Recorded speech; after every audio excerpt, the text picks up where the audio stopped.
High বন্ধুরা, আজকের ছাদ বাগানের আবার একটা নতুন ভিডিওতে তোমাদের প্রত্যেককে স্বাগত জানাই।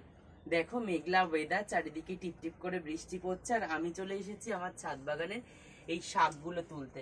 শাকগুলো তো অনেক বড় হয়েই গেছে, তো ভাবলাম আর দেরি করে লাভ নেই, এবারে তোলার তো সময় হয়েই গেছে। অনেকদিন হলো, এর আগেও বেশ কিছু শাক তোলা হয়েছে, কিন্তু তবুও দিন দিন তো শাক বেড়েই যাচ্ছে, আর কয়েকটা শাক তো লোককে দেওয়ার থাকেই। তাই জন্য সেই শাক আর কি তুলেই নিলাম। বলবো একটু কাছ থেকে এসে দেখানোর জন্য। এখান থেকে দেখলেই বুঝতে পারবে কত সুন্দর সুন্দর লকলকে কচি শাক। এই শাকগুলো তুলে নিচ্ছি, গোড়ায় মাটি রয়েছে, এগুলো আমি ধুয়ে নেব বালতির জলে, নিলেই হয়ে যাবে। কিন্তু শাকগুলো কি দেখেছেন, কি সুন্দর, একদম কচি লকলকে, যেটা সত্যি মনোমুগ্ধকর, ভাবাই যায় না। এই কাটোয়ার ডাঁটা এত সুন্দর লাগে খেতে, যে না খেয়েছে বলা যায় না। তো আপনার ছাদ বাগানে কি এই গাছ রয়েছে, সেটা কিন্তু কমেন্ট সেকশনে জানাতে ভুলবেন না। ভালো লাগলে একটা লাইক কমেন্ট শেয়ার করে অতি অবশ্যই কিন্তু পাশে থাকবেন।